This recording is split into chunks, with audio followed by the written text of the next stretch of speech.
Assalamualaikum warahmatullahi wabarakatuh. Semoga kalian sehat semua dan tetap semangat dalam belajar. Jangan lupa berdoa ya.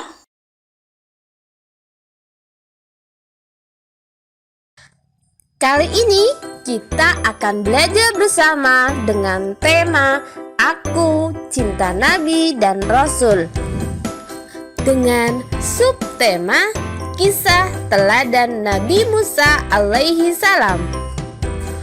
Kompetensi dasar memahami dan menceritakan kisah teladan Nabi Musa alaihi salam. Setelah kita belajar, kalian diharapkan dapat meyakini, mengetahui, dan menceritakan kisah teladan Nabi Musa alaihi salam. Nabi Musa lahir di zaman Raja Fir'aun. Di masa itu, Fir'aun memerintahkan setiap bayi laki-laki yang lahir harus dibunuh karena pengaruh mimpinya. Menurut ahli nujum, mimpi Raja Fir'aun menandakan akan lahir seorang bayi laki-laki dari Bani Israel yang kelak akan membinasakan kekuasaannya. Raja Fir'aun adalah terkenal sombong dan mengakui dirinya sebagai Tuhan. Allah melindungi Nabi Musa dengan memberikan ilham kepada ibunda Musa alaihissalam agar menyembunyikan bayinya ke dalam peti, kemudian menghanyutkan ke sungai Nil. Peti tersebut pun hanyut sampai di istana Fir'aun. Singkat cerita, Nabi Musa keluar dari Mesir ke Madian untuk menghindari kaum kafir dengan berdoa, "Ya Tuhanku, selamatkanlah aku dari orang-orang yang zalim itu." Tak kala mendekati negeri Madian, ia berdoa lagi, "Mudah-mudahan Tuhanku memimpinku ke jalan yang benar." Setelah sampai di negeri Madian, Nabi Musa bertemu dengan dua orang wanita yang sedang kesulitan untuk meminumkan ternaknya. Kemudian Nabi Musa menolong kedua wanita tersebut untuk memberi minum kepada ternaknya. Setelah menolong, Musa alaihissalam berteduh di bawah pohon seraya berdoa, "Ya Tuhanku, sesungguhnya aku membutuhkan kebaikan yang Engkau turunkan kepadaku." Tidak hanya menolong memberikan minum ternaknya saja, Nabi Musa bahkan mengantarkan pulang kedua wanita tersebut sampai ke rumahnya. Ternyata ayah kedua wanita itu tidak lain adalah Nabi Syuaib alaihissalam. Disinilah perjumpaan antara Nabi Syuaib dengan Nabi Musa. Pada akhirnya Nabi Syuaib menikahkan salah satu putrinya dengan Musa yang bernama Safura. Ketika ingin mengembala domba-domba Nabi Syuaib, Musa dibekali tongkat agar bisa menjaga dirinya dari bahaya. Di mana Nabi Musa menghadapi Fir'aun. Fir'aun telah mengetahui Musa telah memiliki tongkat yang dapat dijadikan ular dan tangan yang mengeluarkan cahaya.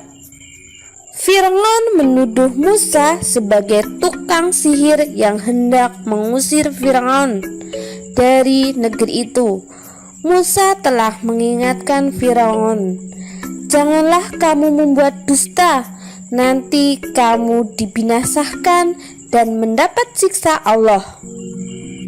Fir'aun dan tukang sihirnya tetap saja melawan dan menentangnya. Akhirnya Musa meladeninya dan berkata, "Kalau begitu, kumpulkan semua tukang sihirmu. Datanglah beramai-ramai, kita berjumpa di suatu tempat." Di hari perjumpaan itu, tukang sihir berkata, "Ya Musa, lemparkanlah tongkatmu lebih dulu, atau kami yang akan memulai lebih dulu." Sahut Musa, kamulah lebih dahulu."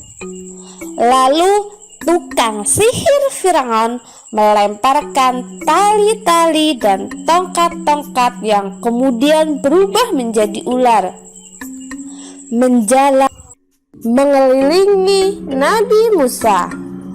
Allah memerintahkan Nabi Musa untuk melemparkan tongkatnya.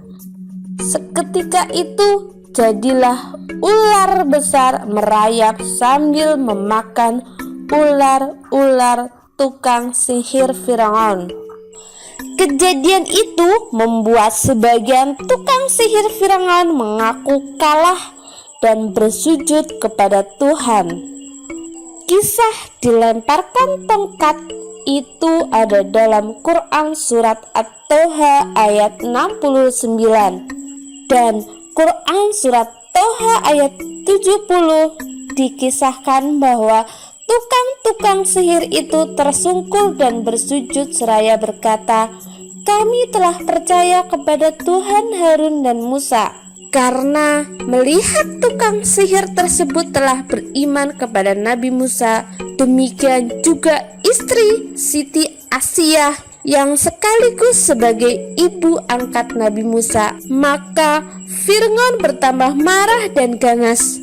Bersama bala tentaranya, dia menyiksa orang-orang yang beriman, termasuk istrinya. Melihat yang demikian, Nabi Musa dan orang-orang yang beriman mundur dan melarikan diri dari kota Mesir. Fir'aun dan tentaranya terus mengejar Nabi Musa dan pengikutnya sampai ke dekat Laut Merah. Nabi Musa dan pengikutnya kebingungan. Pada saat itulah turun wahyu dari Allah yang memerintahkan agar Musa memukulkan tongkatnya ke permukaan Laut Merah. Tiba-tiba saja laut membelah menjadi dua bagian. Jalan yang panjang telah terlentang di hadapan mereka. Nabi Musa dan pengikutnya terus berlari mengikuti jalan panjang yang telah terbentang menuju seberang. Akhirnya Nabi Musa sampai di seberang dengan selamat, sementara Fir'aun dan tentaranya masih berada di pertengahan jalan. Di saat itulah Allah mengembalikan Laut Merah seperti semula. Fir'aun dan tentaranya pun ditelan oleh air laut. Dari kisah Nabi Musa kita bisa belajar bahwa kita harus berani melawan kebenaran dan harus yakin akan pertolongan Allah. Alhamdulillah, materi kali ini selesai. Besok kita lanjut dengan materi selanjutnya. Semoga bermanfaat. Billahi taufiq wal hidayah. Wassalamualaikum warahmatullahi wabarakatuh.